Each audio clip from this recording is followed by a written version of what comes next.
family. You know, we've all seen them in there helping out. So I was very busy, but I wasn't doing like a job. Although I did do like pampered chef for a while. Like I did some things, but yep. nothing really. But yeah, they're all getting older, and I thought this is like my chance to do something. I could do like something real, something bigger, not like a pampered chef thing or something small. Like I could just go for it and see what happens. And then I almost talked myself out of it, and then I didn't. So yeah. I found that a lot of people that are, you know, indie dyers or designers, it's something that they kind of are doing on the side of being a parent or another job, or, you know, it's something that we get to do that we really enjoy, but it's definitely starts off as a side gig kind of. Yes. So it was like, I definitely think you're going great guns. I thought it was something I'd be doing like a little bit of on the side here and there. But as I started doing it, I was learning more about how to grow your business and how to become bigger. And I followed some different guidelines, and I had a lot of help. And I talked a lot with other people who do this. And Lady Dye Yarns, like Diane, helped me a lot. And I just found like some different tips. And so I started doing those, and it helped everything to grow, but it grew a lot faster than I anticipated. Like I thought that would help, but I didn't realize things would like sort of blow up a little bit. And that made it harder. Like it got bigger faster than not faster than I wanted, as fast as I wanted, but faster than I expected. So it became like less on the side and more like, you guys got to figure out some food because Mama's got to do this for 6 more hours. You know, like, yeah. That's why they invented microwaves. What? That's why they invented microwaves.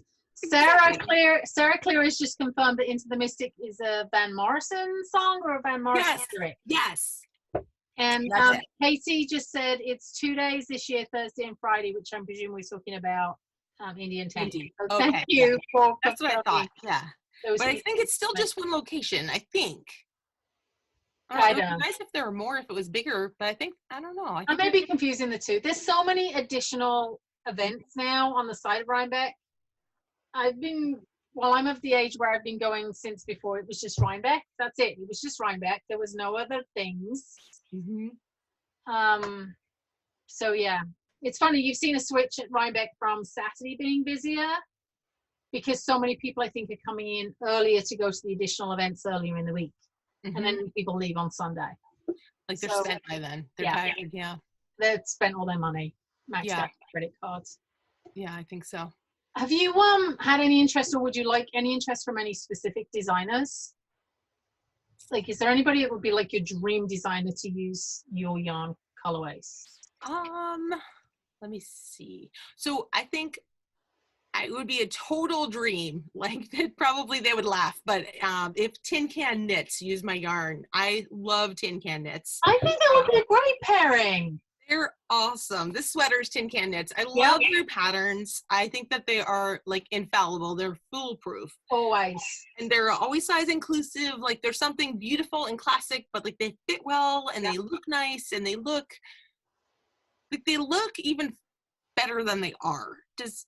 I totally. I've knit a number of their patterns, and there's never anything wrong with them.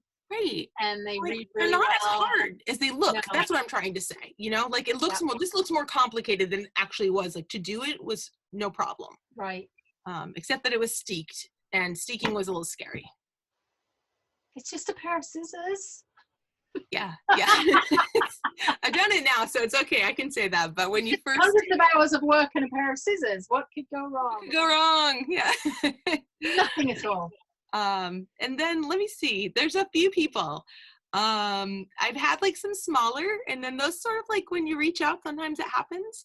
Yeah. So I would have, if you asked me last week, I would have said Corrado Lark. I really wanted to do something with Corrado Lark. I met him at Rhinebeck at Christie's bowling event, and he was doing check-in, and I totally wanted to fangirl out, but I was trying to play it like kind of cool.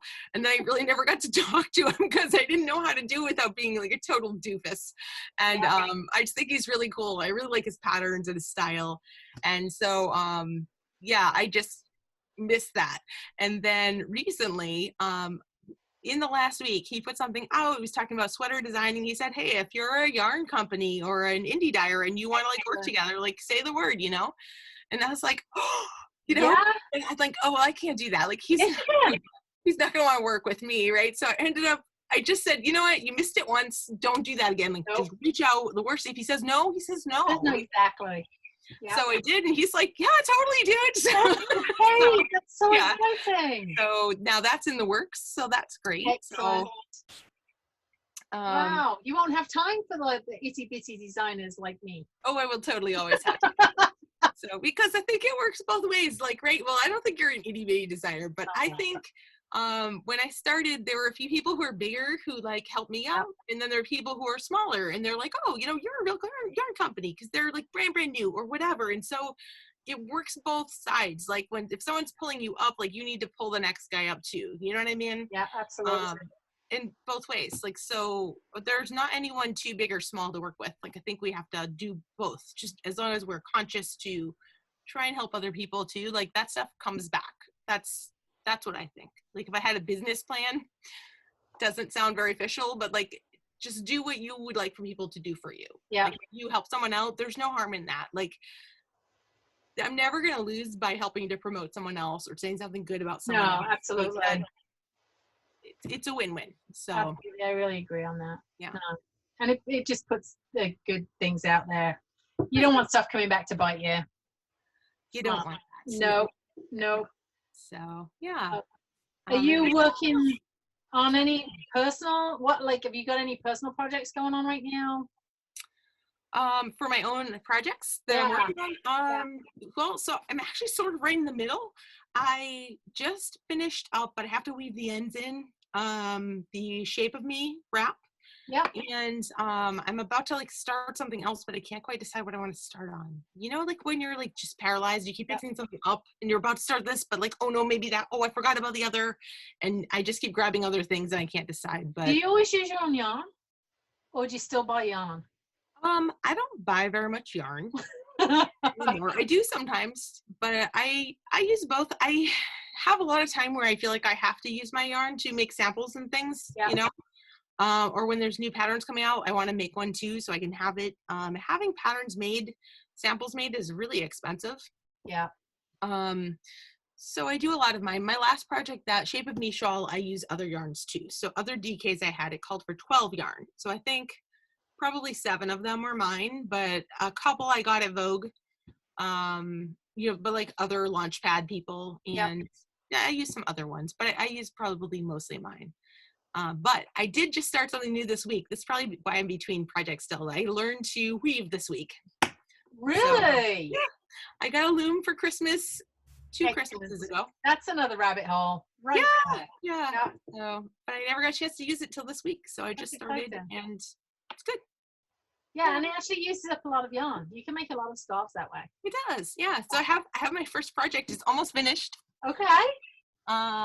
So I just used some yarn. This is not my yarn. It's yarn I'd gotten at Stitch Up Chicago for a different project, but it's like really simple. It's super too loose because I heard that new weavers can like beat too hard. Yes. Too tight. Yeah. The terminology is not naturally flowing off my tongue yet, but so I wanted to do it a little bit lighter, and then it turned out to be too light. So I learned something, and that's fine. I have to take my waist yarn out and do my fringe. Yeah. But it's almost there. And congratulations. Pretty cute. Yeah, thanks. That's awesome. I'm excited. I love to learn something new. Like, I love to pick something new up and like learn all the things about it, and I get obsessed, and I don't know. Well, I mean, we're all stuck at home anyway, right? So like, there's time. There is definitely time. Yeah. Like, what are you gonna like? I mean, I know we're all like daydreaming about what we're gonna do when this is all over and we get to leave the house. Do you have like a first thing that you're just dying to do, that, you know, other than go to the grocery store, pick up bottles of wine? We've gone to the grocery store. We go like once a week. Somebody goes, and just one, and then you know, that's it. But that's like our only outings, right? Yeah. I don't know. Like, there's so many things. I probably just want to go sit in a restaurant and like be waited on, and just not have to clean it up at the end of the night, and you know. Yeah. But yeah, I mean, we have a family of 6. Like, there's a lot of food happening here. You have 5. Are they all home? Is everyone home? Everyone's home at my house, yeah. So, and you know, I have one that counts as 2, pretty much, like the size of 2.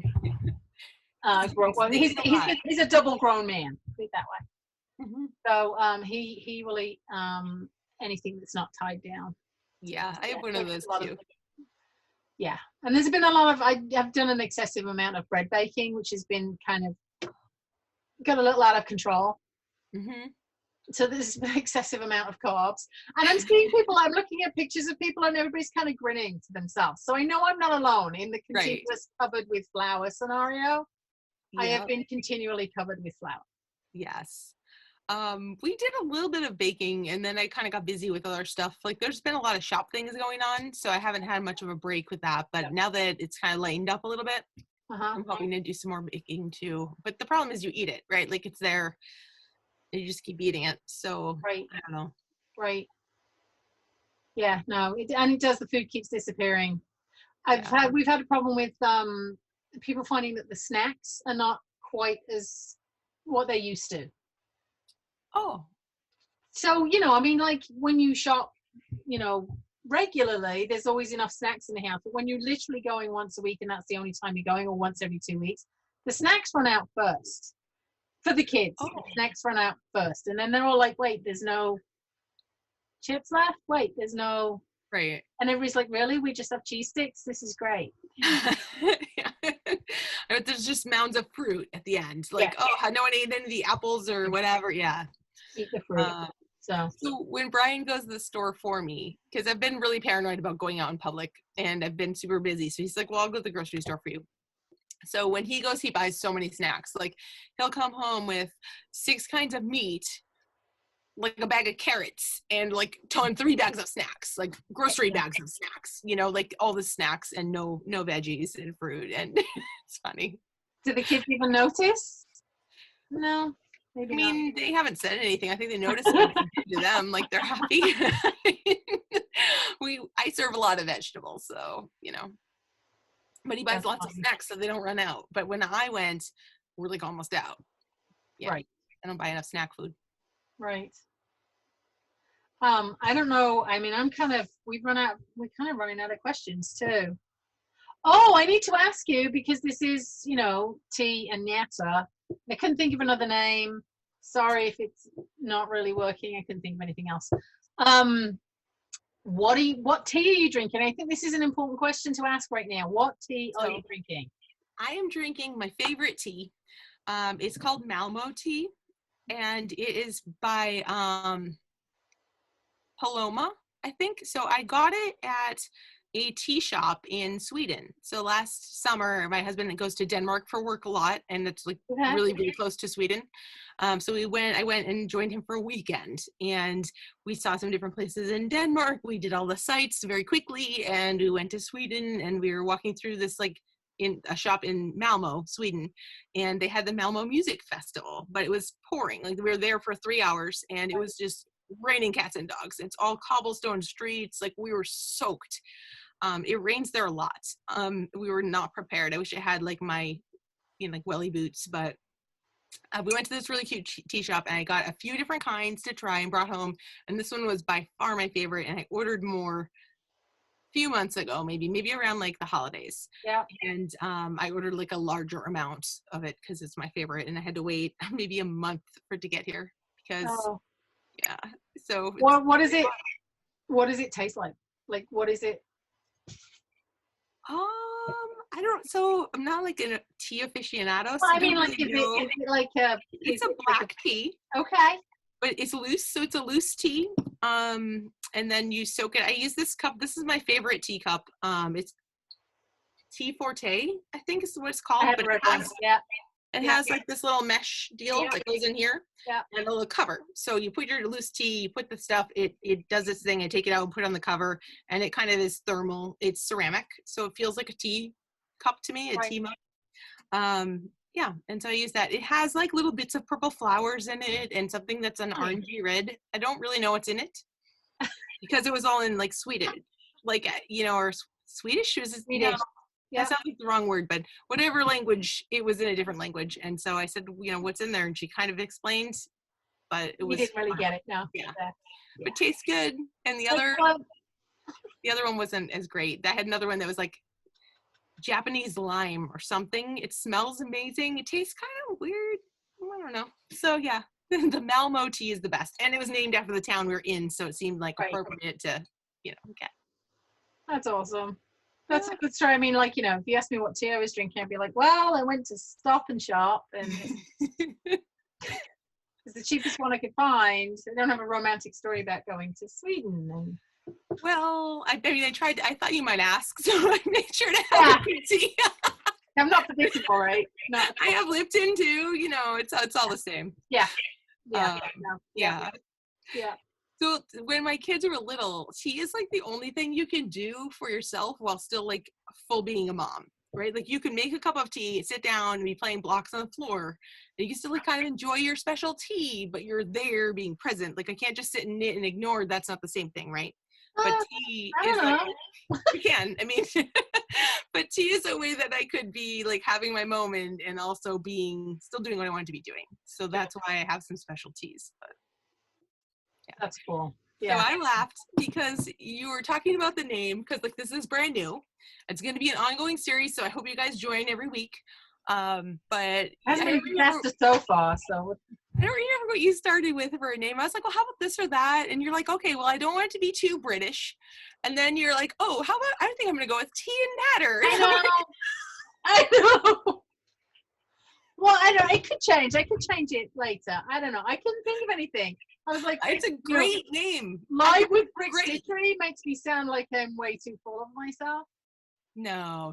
I think it's a great name. It's perfect. I mean, you're British, so it works, but it's pretty British. And I thought, I wonder if she thinks that's not a British name. No, I knew where I was going with that. Okay.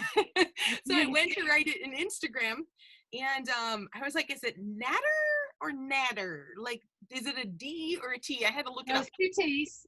But I didn't know because that's not it's not something I would normally say. Right. So it made me laugh. Okay. Well, I'm glad I made you laugh with that. Yes. I don't know if anybody else had any questions. Jennifer asked me a question about embroidery. I'll send you a message, Jennifer, privately about embroidery. Just because I'm not the expert at stitchery on embroidery. My business partner Karen is, who's not here, but we can definitely give you suggestions for books and kits. Definitely. So I will hunt you down on Instagram and touch base with you and put you in touch with Karen. She'll be able to let you know a bunch of great books to start for embroidery. I only have so much time in the day. I can't keep falling down crafting holes. So I forgot to show you what I came up with. I had this idea. So I had said like, oh, go on, you can ask me anything, like ask me any questions. And then you would put something on Instagram and said, Jill said you can ask anything. Well, you did. And I thought, oh no, like yeah, and nobody's asked those questions. It's live, like people could put up anything. So I made a sign in case it got weird. Really? It get weird. So I have like pass, but I don't know if it's backwards. It's backwards on my screen, but so it just looks like no, it says pass. So if it gets like a really awkward question, I can just be like, pass. I'm gonna pass. But I can't even think of an awkward question now. I can't even. Oh, I wish I'd known that. You should. We could have staged that. That would have been funny. So I had just looked down and saw it and thought I have to tell them because I thought it was really funny, and I don't know. Did we talk about the SOS Club? We didn't. That's self-promotion on my part. This was not my idea for this, but if anybody would like, oh wait, somebody wants to come in and they would they're a bit late. So the SOS, I don't know if everybody knows, Jill and I have worked on the SOS, which is the Sock of the Season Club, not SOS Get Me Out of Here, This Is a Nightmare club. It's not a nightmare. Sock of the Season, because I couldn't commit to a sock of the month. I just couldn't commit to a sock of the month. So our second SOS Club is coming up in May, and sadly we won't be able to have the social. We had the social for the February event, and it was so much fun. Yes, I know. I was gonna post a bunch of stuff showing like the social so people could see for this time, but so basically if you don't know the club, it's like a kit that you get, and you can either attend the social and pick it up, so it's like a little like knitting party, and it's local, and you can pick up your kit there, or for the same price, instead of attending the social, you can have it shipped to your house. So this year, I mean, this season, we won't be able to do the social. We might do like a virtual. We thought we'd do a Zoom meetup for that. Yeah. We just can't make you any cake. I'm afraid I'm not shipping cake. I know. So Tracy bakes for the party, guys. I know. She bakes like all kinds of really cool things, and they're on theme and color coordinated, and it's really quite a thing. So we were at the last one. I'm like, these are really good. She goes, "Oh yeah, I went to culinary school. You know, like it's previous life. Like, go big. You know, previous lifetime. It's a long time ago. I too have a sordid past. I mean, a different past. No, it was fun. It was really fun. The social was a blast. So sadly, we won't be able to do that for May, but fingers crossed for August. Right? We'll have the club, but and you can order those until May 4th. So those are available on my website if you want to do the spring Sock of the Season Club. And it's the pattern and the yarn and a bunch of extra stuff that we throw in that we don't tell you what it is. Well, you know what it is when you open the packet. It's not like you open the packet and go, I don't know what this is. It's a surprise, right? But it's based on a theme. So the spring theme is dragonflies. Yes. So, yeah. And we had a few people do the whole year, but some people only did one. And the best thing for me is when someone did one, and then later after they got it, they like sign up for another one. That makes me incredibly happy because I feel like good, like they saw it, they know what they're getting into, and they're like really into it, and that makes me just thrilled. Like it is worrying when you put something out there to see. You don't know, like if everybody all of a sudden said, "I'm not signing up for the next one," then that's a bit embarrassing. So, right? Yeah. So it's growing. Yeah, it's growing, so that's good. Growing slowly. And we're doing a giveaway of the spring one with Christy Glass. So because Jill knows Christy Glass. I don't know Christy Glass. I don't know her. Jill does because she's been a yarn dyer for like a year. But she knows Christy Glass. Like you do. Yeah. So Christy and I have kids almost the same ages and stuff. Like we actually have a lot of things in common. So it's a really funny, like to me, she's still like this big megastar, but also like I just know her. It's very bizarre. But she's doing a thing for her patrons. Like she has a Patreon page. Yeah. And she does giveaways for them. Like so something special. But if you ever thought, gee, maybe I want to do that and be a patron for Christy, do it like this month because you might get Sock of the Season Club kit for free. So right. That's exciting. Yep. No, that'll be fun. I won't see it because I'm not in her Patreon account and I don't follow her that much on Instagram. I'm not one of her patrons either, but she does her stashquisition. Like she'll do an April stashquisition. Really? So it doesn't roll off the tongue. Yeah, like stashquisition. And so she talks about what she got in that month and what she's working on and stuff. Then she'll do something for patrons only. So yeah, so it should be coming out soon. There'll be a thing, and I think it was the last one that we did the giveaway, right? Yes. Yeah. So it'll be the moon one, the full moon one. Yes, it was full moon. Oh, you know what I did want to mention? I just signed up to do the VKL virtual live. So they were supposed to do VKL Seattle, which I was not initially signed up for because me from Rhode Island getting to Seattle is like adds even more expense to this expensive show. Yep. So I didn't do that. And I had Stitches United, like they were very close. So I said, I'll do this one. It's only in Connecticut. And then that was canceled. But they're doing, because their shows keep getting canceled, they're doing like a virtual kind of show. So they're going to have workshops and classes online, and they'll have vendors online. So we basically just signed up. So I don't know exactly how everything works, but I get an hour of like a virtual shop, if you will. So, I mean, you can go to my website anytime. It's like the shopping network, like the shopping channel. Maybe, but I run it myself. So all I like those two guys from like, what is it? I can't remember what they're called. They've got that farm in upstate New York and they sell like hand lotion and soap. And... That'll be me. Yeah. No, I don't know. I can't do a class or like a tutorial because that goes against them selling like their classes and workshops, but I could do anything else. I can do like giveaways. I don't do an interview. Like I'm not even sure what I'm going to do during that hour, but I have an hour, May 17th, which is a Sunday from like 2 to 3, I think. But that should be exciting. Like it's really a new thing. That's not something that exists. Like our whole lives are changing so much that like with small businesses who usually do in-person business, it's really tricky. So I thought that was really nice of them to do. And they offered a special for Launchpad people to come back and be able to do that because it's really the first big show. Well, that'll be interesting. I mean, I'm interested to see how that plays out because actually it's not making any sense to me right now whatsoever. I know. I'm not sure either, but I'm going with it. I'm just gonna just show up. Show up. Do this with the yarn.